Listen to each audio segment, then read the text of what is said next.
Angka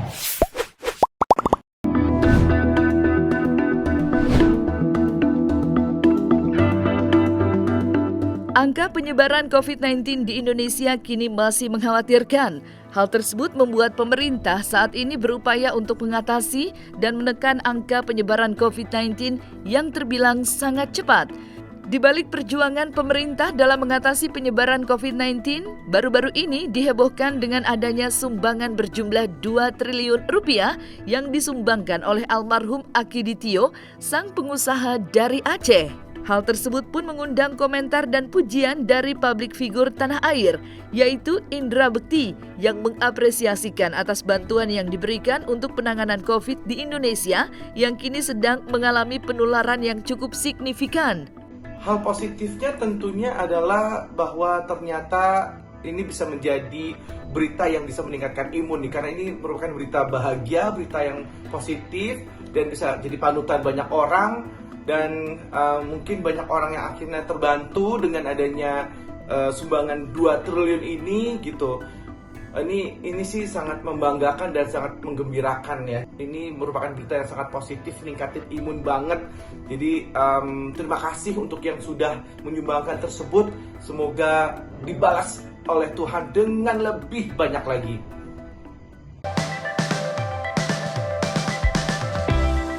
Sumbangan 2 triliun rupiah yang berasal dari Aki Ditio, sang pengusaha dari Aceh, tentunya membuat heboh jagat dunia maya. Banyak orang kini sangat mengapresiasikan sumbangan tersebut. Hal itu pun membuat aktris sekaligus model Eriska Rein yang sangat mengapresiasikan terkait sumbangan tersebut yang menurutnya adalah hal yang sangat membantu untuk orang-orang yang kini berjuang melawan virus COVID-19 yang sedang melanda di Indonesia saat ini. Apalagi di masa pandemi seperti ini, kayak banyak banget orang-orang yang membutuhkan, dan apalagi kita tahu di Indonesia, di semua daerah tuh angka kenaikan COVID-19 ini lagi banyak sekali. Jadi benar-benar dengan adanya bantuan seperti ini, menurut aku Masya Allah banget, dan bisa meringankan banyak orang dan juga korban yang terkena dampaknya. Jadi benar-benar pesan yang bisa kita ambil dari artikel tersebut, kalau bisa yuk kita sama-sama membantu, saling support dan mendoakan. Penularan virus COVID-19 yang saat ini melanda Indonesia membuat banyak orang kini harus merasakan kejamnya virus COVID-19. Hal yang tidak mengenakan pun datang kepada keluarga Anang dan Ashanti, yang dimana dirinya sangat terkejut saat mengetahui sang buah hati mereka, Arsya, harus merasakan ganasnya virus COVID-19 yang saat ini sudah tersebar luas di tanah air. Tidak hanya Anang dan Ashanti, Pasha pun juga turut merasakan pernah terpapar virus corona. Dan kini baik Arsya maupun Pasha dapat berbahagia karena telah sembuh dari terpapar virus corona. Gantian, jadi kan nggak mungkin juga bolak-balik. Jadi selama ya ini aku masuk gitu berapa hari, habis itu aku gantian sama Upit yang biasa sama dia. Karena kan lagi manja banget, lagi sakit, lagi apa, jadi nggak mungkin nggak kita yang jaga sendiri kan. Jadi kita gantian, karena dia kan isolasi. Gitu, habis selesai kita jaga, kita PCR aman, baru kita bisa keluar. Itu treatmentnya ada treatment khusus enggak? Menggunakan APD? Treatmentnya alhamdulillah aku masih kemarin baru cek lagi juga kita negatif. Treatmentnya sih enggak, ya pakai masker double. APD enggak, Mas, tergantung sebenarnya. Yang penting imun tubuh kita, yang penting kita juga pakai masker. Terus rajin cuci tangan. Aku pas jaga dia setiap setengah jam cuci tangan terus. Kayak hand sanitizer terus-terusan. Ada kepanikan? Alhamdulillahnya dia enggak. Dia benar-benar masih nafsu makan, masih ceria, masih cuma 2 hari doang dia sempat demam. Flu enggak, batuk juga enggak gitu. Udah kekhawatiran seperti apa sih? Oh ya, khawatir pasti, namanya anak lagi sakit ya, tapi ya, mungkin karena waktu itu kan yang kena cuma Mas Ana, aku, Aurel, Jiel sama Arsi. Mas Ana sama Arsya kan nggak kena. Jadi otomatis kemarin pada saat padahal anak-anak nggak pernah keluar, di apartemen doang. Nah, ada saudaranya datang kena, jadi yang kena ya Arsya aja, karena mungkin yang memang belum kena, belum ada antibodinya kan. Saya agak kaget juga sih sebenarnya awalnya, karena tahun terakhir masa jabatan saya kan kami masih ngurus COVID juga gitu. Bisa dikatakan sebenarnya kalaupun saya harus kena mestinya di sana, karena intensitas pertemuan dengan masyarakat yang terdampak itu kan terpapar itu kan cukup sering. Tapi di sana malah aman.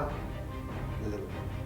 Nah di sini kemarin mungkin karena aktivitas cukup tinggi, kemarin kegiatan pagi sampai malam, pagi sampai malam tidurnya mungkin kurang, makan juga nggak sesuai misalnya kan dengan kebutuhan badan. Ya orang bilang lagi drop lah, istilah lagi drop, ya udah. Karena kita juga nggak bisa nyalain siapa, ketemu siapa nggak, udah lupa. Kena gitu. Akhirnya wah sempat parno juga saya. Kan maksudnya berita-berita kematian karena COVID itu kan banyak sekali gitu kan. Ya Allah, masa sih? Jadi psikisnya kena, sempat saya psikisnya kena. Sebelum di rumah sama-sama, kita berlima sama ajudannya aku, Teteh. Nah, pada saat kami periksa PCR itu kan saya positif. Teteh sama anak-anak enggak. Belum ternyata. Nah, cuma kan kami sudah berinteraksi tuh hari-hari sebelumnya. Kan nggak mungkin anak saya pulangin ke Bogor, takutnya dia udah kena juga, cuma karena proses inkubasi itu kan. Udah benar, begitu 3 hari saya PCR lagi, semua anak-anak positif juga, Teteh positif juga. Waktu itu kayak penciuman itu kan masih aman ya. Cuman saya kan ngerasa capek aja, kayak badan kayak drop lah istilahnya, kayak enak badan gitu kan, pegel. Belum demam, pegel lah, capek. Mestinya latihan umum. Saya kasih latihan, udah saya di rumah aja tuh, besok ya PCR. Karena ada kegiatan TV kan, harus PCR juga. Saya udah feeling, ini kayaknya sih bakal positif deh kayaknya. Bener, antigen positif kan. Begitu PCR, positif juga. Ya udah, Teteh awalnya kaget juga, Pak. Aduh gimana, kan kita nggak tahu. Ya maksudnya kan petunjuk-petunjuk di YouTube sih udah banyak ya. Mau makan ini, minum ini, apa banyak. Cuma kan kita kayaknya belum tenang kalau belum nanya dari dokter kan.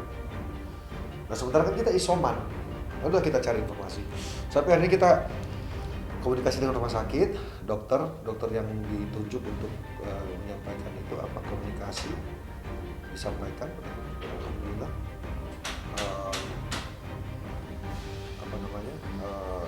Dapat obatnya. Ya udah. Kita minum. Lebih tenang sih ya, maksudnya hati itu lebih tenang gitu kalau dari dokter langsung komunikasi sama dokter, katanya udah kepalang positif semua, ya udah katanya gitu, tinggal minum vitamin kan gitu kan, minum vitamin berjemur kan. Saya kemarin tuh tanggal 26 Juli bulan kemarin positif, 14 hari dari situ lah, kurang lebih tanggal 10 ya kalau nggak salah, Juli.